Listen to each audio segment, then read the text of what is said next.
ਗੁਰੂ ਗੋਬਿੰਦ ਸਿੰਘ ਸੱਚੇ ਪਾਤਸ਼ਾਹ ਜੀ ਆਪ ਇੱਕ ਮਹਾਕਵੀ, ਇੱਕ ਮਹਾਲਿਖਾਰੀ ਸਨ, ਮਹਾਵਿਦਵਾਨ। ਐਸਾ ਵਿਦਵਾਨ ਕਿ ਦੁਨੀਆ ਦੇ ਵਿੱਚ ਮੁੜ ਕੇ ਨਹੀਂ ਕਿਸੇ ਨੂੰ ਦੇਖਣ ਨੂੰ ਮਿਲੇਗਾ। Dasam Granth was uttered by Guru Gobind Singh Ji and written by Guru Gobind Singh Ji himself. Guru Gobind Singh ਸੱਚੇ ਪਾਤਸ਼ਾਹ ਜੀ ਦੀ ਆਪਣੀ ਲਿਖਤ ਸ੍ਰੀ ਦਸਮ ਗ੍ਰੰਥ ਜੀ ਹੈ।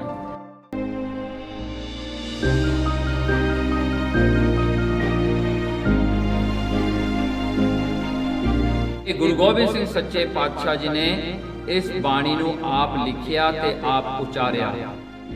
Guru Gobind Singh Ji himself wrote Sri Dasam Granth. Really, no doubt at all. जोग जोग अटल एह ग्रंथ हमारा, कछुक दिन अलोप रहे, पुन प्रगट तीन लोक मझार जी।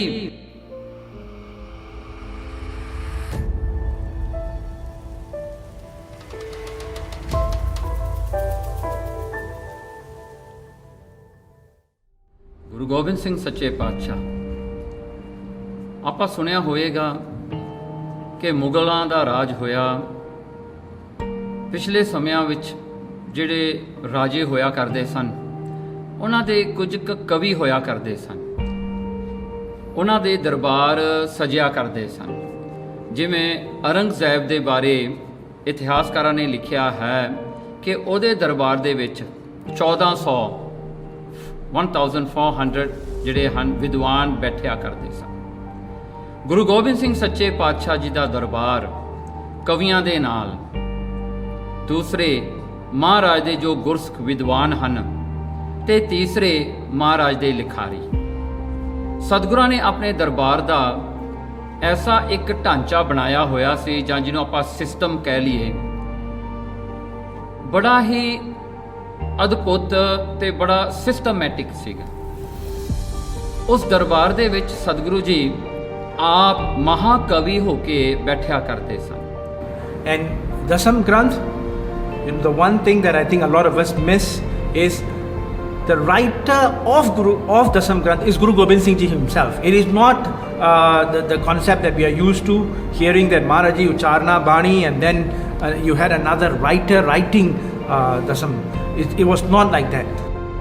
1671 ਗੁਰੂ ਗੋਬਿੰਦ ਸਿੰਘ ਮਹਾਰਾਜ ਦੀ ਉਮਰ ਕੇਵਲ 5 ਸਾਲ ਦੀ ਸੀ, ਤੇ ਸਤਿਗੁਰੂ ਉਸ ਸਮੇਂ ਤੋਂ ਕਵੀ ਦਰਬਾਰ ਦੇ ਵਿੱਚ ਬੈਠ ਕਰਕੇ ਕਵੀਆਂ ਤੋਂ ਉਹਨਾਂ ਦੀਆਂ ਰਚਨਾਵਾਂ ਸੁਣਿਆ ਕਰਦੇ ਸਨ। ਗੁਰੂ ਗੋਬਿੰਦ ਸਿੰਘ ਸੱਚੇ ਪਾਤਸ਼ਾਹ ਜੀ ਨੇ ਹਾਜੇ ਮਹਾਰਾਜ ਜੀ 9 ਸਾਲ ਦੀ ਉਮਰ ਸਨ, ਤੇ ਸਤਿਗੁਰਾਂ ਨੇ ਸ਼ਲੋਕ ਮਹੱਲਾ 9 ਦੇ ਵਿੱਚ ਮਹਾਰਾਜ ਨੇ ਇੱਕ ਦੋਹਰਾ ਉਚਾਰਨ ਕੀਤਾ, ਬਲ ਹੋਆ ਬੰਧਨ ਛੁਟੇ ਸਭ ਕੁਝ ਹੋਤੇ ਉਪਾਏ। ਸਤਿਗੁਰਾਂ ਦੀ ਉਮਰ ਹਜੇ 9 ਸਾਲਾਂ ਦੀ ਸੀ, ਮਹਾਰਾਜ ਨੇ ਬਾਣੀ ਦਾ ਉਚਾਰਨ ਕਰ ਦਿੱਤਾ। ਗੁਰਤਾ ਗੱਦੀ ਤੇ ਬੈਠਣ ਤੋਂ ਬਾਅਦ ਗੁਰੂ ਗੋਬਿੰਦ ਸਿੰਘ ਸੱਚੇ ਪਾਤਸ਼ਾਹ ਜੀ ਨੇ, ਹਜੇ ਉਮਰ ਉਹਨਾਂ ਦੀ ਛੋਟੀ ਹੈ, ਉਹਨਾਂ ਨੇ 9 ਸਾਲ ਤੋਂ ਲੈ ਕੇ ਜਦੋਂ ਦੀ ਗੁਰਤਾ ਗੱਦੀ ਸੰਭਾਲੀ, ਉਦੋਂ ਤੋਂ ਹੁਕਮਨਾਮੇ ਵੀ ਸਤਿਗੁਰਾਂ ਨੇ ਜਾਰੀ ਕਰਨੇ ਸ਼ੁਰੂ ਕਰ ਦਿੱਤੇ। ਗੁਰੂ ਗੋਬਿੰਦ ਸਿੰਘ ਸੱਚੇ ਪਾਤਸ਼ਾਹ ਜੀ ਆਪ ਇੱਕ ਮਹਾਕਵੀ, ਇੱਕ ਮਹਾਲਿਖਾਰੀ ਸਨ, ਮਹਾਵਿਦਵਾਨ। ਐਸਾ ਵਿਦਵਾਨ ਕਿ ਦੁਨੀਆ ਦੇ ਵਿੱਚ ਮੁੜ ਕੇ ਨਹੀਂ ਕਿਸੇ ਨੂੰ ਦੇਖਣ ਨੂੰ ਮਿਲੇਗਾ। Dasam Granth was uttered by Guru Gobind Singh Ji and written by Guru Gobind Singh Ji himself. Guru Gobind Singh ਸੱਚੇ ਪਾਤਸ਼ਾਹ ਜੀ ਨੇ ਆਪਣੇ ਦਰਬਾਰ ਦੇ ਵਿੱਚ ਕਵੀ ਰੱਖੇ, ਤੇ ਇਹ ਕਵੀਆਂ ਦੀ ਗਿਣਤੀ ਜਿਹੜੀ ਇਤਿਹਾਸਕਾਰਾਂ ਨੇ ਆਮ ਕਰਕੇ ਬਹੁਤ ਕਾਮਨਲੀ 52 ਦਿੱਤੀ ਹੈ, ਪਰ 52 ਕਵੀਆਂ ਤੋਂ ਵੀ ਵੱਧ ਪਿਆਰਾ ਸਿੰਘ ਪਦਮ ਨੇ ਲਿਖਿਆ ਹੈ ਕਿ ਉਹਨਾਂ ਦੇ ਕਵੀ ਜਿਹੜੇ ਸਨ, ਉਹਨਾਂ ਦੀ ਗਿਣਤੀ 78 ਵੀ ਹੋਈ ਹੈ, ਤੇ ਇਸ ਤੋਂ ਵੱਧ ਵੀ ਲਿਖੇ ਹੋਏ ਹਨ। ਪਰ ਹਰ ਇੱਕ ਸਮੇਂ ਦੇ ਵਿੱਚ 52 ਕਵੀ ਜਾਂ 52 ਹਰ ਸਮੇਂ 'ਚ ਹੋਇਆ ਕਰਦੇ ਸਨ। ਹੁਣ ਇਹ ਕਵੀ ਜਿਹੜੇ ਹੋਇਆ ਕਰਦੇ ਸਨ, ਇਹਨਾਂ ਦਾ ਜਿਹੜਾ ਹੈ ਡਿਊਟੀ ਜਾਂ ਇਹਨਾਂ ਦੀ ਜ਼ਿੰਮੇਵਾਰੀ ਕੀ ਹੋਇਆ ਕਰਦੀ ਸੀ, ਜੋ ਪੁਰਾਤਨ ਗ੍ਰੰਥ ਹੋਇਆ ਕਰਦੇ ਸਨ। ਹੁਣ ਪੁਰਾਤਨ ਜਿਹੜੇ ਗ੍ਰੰਥ ਨੇ, ਇਹ ਗ੍ਰੰਥ ਜਿਹੜੇ ਹਨ, ਬੜੇ ਜਿਹੜੇ ਹਨ ਸਬਜੈਕਟਸ ਜਾਂ ਮਜ਼ਮੂਨ ਨੂੰ ਲੈ ਕੇ ਤਰ੍ਹਾਂ ਦੇ ਗ੍ਰੰਥ ਸਨ, ਜਿਨ੍ਹਾਂ ਦੇ ਵਿੱਚੋਂ ਚਨਾਕਿਆ, ਪੰਚਤੰਤਰਾ, ਗੁਲਿਸਤਾਨ ਉਹ ਵੀ ਗ੍ਰੰਥ ਹੋਇਆ। ਐਸੇ ਗ੍ਰੰਥ ਜਿਵੇਂ ਰਾਮਾਇਣ ਹੋਈ, ਅਮਰਕੋਸ਼ ਹੋਇਆ, ਕੋਕ ਸ਼ਾਸਤਰ ਹੋਇਆ, ਜਿਹੜਾ ਮਾਸਨਵੀ ਹੋਇਆ, ਉਪਨਿਸ਼ਦਾਂ ਹੋਈਆਂ, ਇਹ ਸਾਰੇ ਗ੍ਰੰਥ ਜਿਹੜੇ ਹਨ, ਤੇ ਇਹਨਾਂ ਤੋਂ ਇਲਾਵਾ ਜਿਹੜੇ ਭਗਤਾਂ ਨੇ ਲਿਖੇ ਹੋਏ ਗ੍ਰੰਥ ਨੇ, ਜਿਵੇਂ ਸੁਰ ਸਾਗਰ ਹੈ ਤੇ ਅੱਗੇ ਗੀਤ ਗੋਬਿੰਦ ਹੈ, ਉਹ ਵੀ ਜਿਹੜਾ ਹੈ ਗੁਰੂ ਗੋਬਿੰਦ ਸਿੰਘ ਦੇ ਦਰਬਾਰ ਵਿੱਚ ਉਸ ਦਾ ਵੀ ਜਿਹੜਾ ਹੈ ਟ੍ਰਾਂਸਲੇਸ਼ਨ ਹੋਇਆ। ਹੁਣ ਉਹ ਸਾਰੇ ਗ੍ਰੰਥ ਜਿਹੜੇ ਸਨ, ਇਹ ਕਵੀ ਜਿਹੜੇ ਹਨ ਸਤਿਗੁਰਾਂ ਦੇ ਦਰਬਾਰ ਦੇ ਵਿੱਚ, ਇਹ ਉਹਨਾਂ ਦਾ ਜਿਹੜਾ ਹਨ ਟ੍ਰਾਂਸਲੇਸ਼ਨ ਕਰਕੇ ਉਹਨਾਂ ਨੂੰ ਜਿਹੜਾ ਹੈ ਕਾਮਨ ਭਾਸ਼ਾ ਦੇ ਵਿੱਚ, ਜਾਂ ਇਹਨੂੰ ਆਪਾਂ ਜਿਹੜਾ ਹਨ ਭਾਖਾ ਦੇ ਵਿੱਚ ਜਾਂ ਕਾਮਨ ਲੈਂਗੁਏਜ ਦੇ ਵਿੱਚ ਉਹਨਾਂ ਨੂੰ ਟ੍ਰਾਂਸਲੇਟ ਕਰਿਆ ਕਰਦੇ ਸਨ, ਤੇ ਕਵੀ ਉਸ ਨੂੰ ਆਪਣੀਆਂ ਗ੍ਰੰਥਾਂ ਵਿੱਚ ਜਾਂ ਆਪਣੀਆਂ ਕਾਪੀਆਂ ਵਿੱਚ ਲਿਖ ਲੈਂਦੇ ਸਨ। ਲਿਖ ਕਰਕੇ ਉਹਨਾਂ ਦੀ ਡਿਊਟੀ ਇਹ ਹੁੰਦੀ ਸੀ ਕਿ ਗੁਰੂ ਗੋਬਿੰਦ ਸਿੰਘ ਸੱਚੇ ਪਾਤਸ਼ਾਹ ਨੂੰ ਜਾ ਕੇ ਸੁਣਾਉਣੀ ਹੈ। ਉਹ ਸੁਣਾਇਆ ਕਰਦੇ ਸਨ ਗੁਰੂ ਗੋਬਿੰਦ ਸਿੰਘ ਸੱਚੇ ਪਾਤਸ਼ਾਹ ਜੀ ਨੂੰ, ਤੇ ਉਹਨਾਂ ਨੂੰ ਸੁਣਾ ਕੇ ਗੁਰੂ ਗੋਬਿੰਦ ਸਿੰਘ ਸੱਚੇ ਪਾਤਸ਼ਾਹ ਜੀ ਨੂੰ ਜਦੋਂ ਉਹਨਾਂ ਦੀ ਲਿਖਤ ਪਸੰਦ ਆਉਂਦੀ ਸੀ ਤਾਂ ਸਤਿਗੁਰੂ ਜੀ ਉਹਨਾਂ ਦੀ ਲਿਖਤ ਨੂੰ ਜਿਹੜਾ ਹਨ ਅਪਰੂਵ ਕਰਦੇ ਸਨ, ਐਕਸੈਪਟ ਕਰਦੇ ਸਨ, ਤੇ ਉਹਨਾਂ ਦੀ ਲਿਖਤ ਨੂੰ ਫਿਰ ਗੁਰੂ ਗੋਬਿੰਦ ਸਿੰਘ ਮਹਾਰਾਜ ਆਪਣੇ ਲਿਖਾਰਿਆਂ ਨੂੰ ਦਿਆ ਕਰਦੇ ਸਨ ਵੀ ਉਸ ਦੀ ਜਿਹੜੀ ਹੈ ਇੱਕ ਉਤਾਰਾ ਜਾਂ ਇੱਕ ਕਾਪੀ ਹੋਰ ਬਣਾਉਣੀ ਹੈ। ਤੇ ਉਹ ਜਿਹੜੀਆਂ ਸੀ ਸਾਰੀਆਂ ਰਚਨਾਵਾਂ ਦੀਆਂ 2 ਕਾਪੀਆਂ ਬਣਿਆ ਕਰਦੀਆਂ ਸਨ। ਇੱਕ ਕਾਪੀ ਜਿਹੜੀ ਹੈ ਉਹ ਵਿਦਿਆ ਸਾਗਰ ਗ੍ਰੰਥ ਦੇ ਵਿੱਚ ਪਾਈ ਜਾਂਦੀ ਸੀ, ਕੰਪਾਈਲ ਕੀਤੀ ਜਾਂਦੀ ਸੀ, ਤੇ ਇੱਕ ਹੋਰ ਜਿਹੜਾ ਉਹਨਾਂ ਦੇ ਉਤਾਰਾ ਹੋਇਆ ਕਰਦਾ ਸੀ ਉਹ ਅਲੱਗ ਰੱਖਿਆ ਜਾਂਦਾ ਸੀ।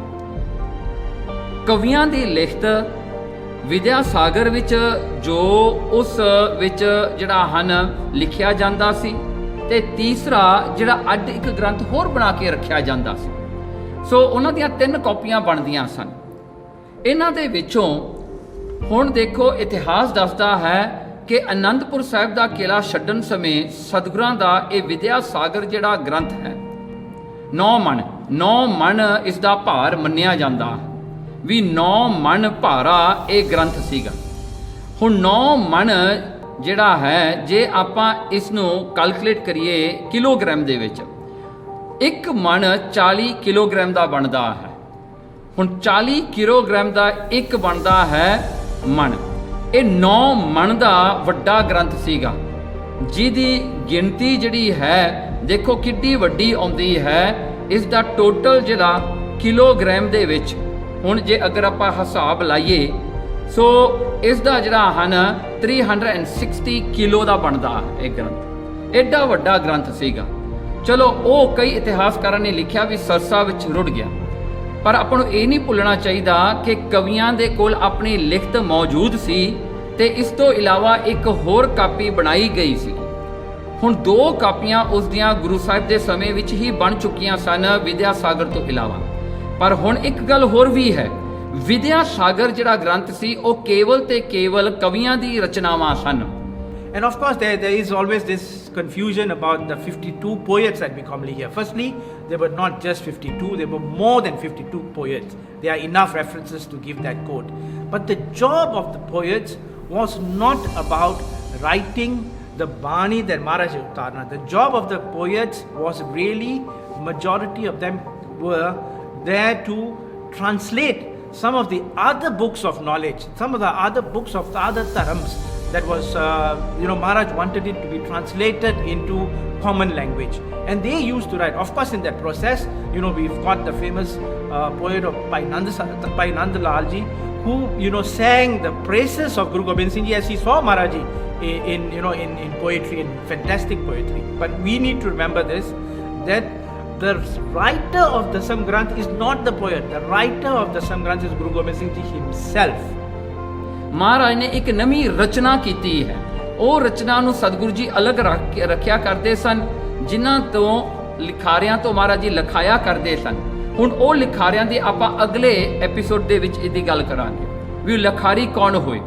ਪਰ ਇੱਕ ਗੱਲ ਸਮਝਣ ਵਾਲੀ ਇੱਥੇ ਇਹ ਹੈ ਕਿ ਦਸਮ ਗ੍ਰੰਥ ਵਿਦਿਆ ਸਾਗਰ ਤੋਂ ਬਿਲਕੁਲ ਅਲੱਗ ਹੈ। ਗੁਰੂ ਗੋਬਿੰਦ ਸਿੰਘ ਦੀ ਰਚਨਾ ਕੇਵਲ ਤੇ ਕੇਵਲ ਦਸਮ ਗ੍ਰੰਥ ਵਿੱਚ ਹੀ ਹੋਈ ਹੈ।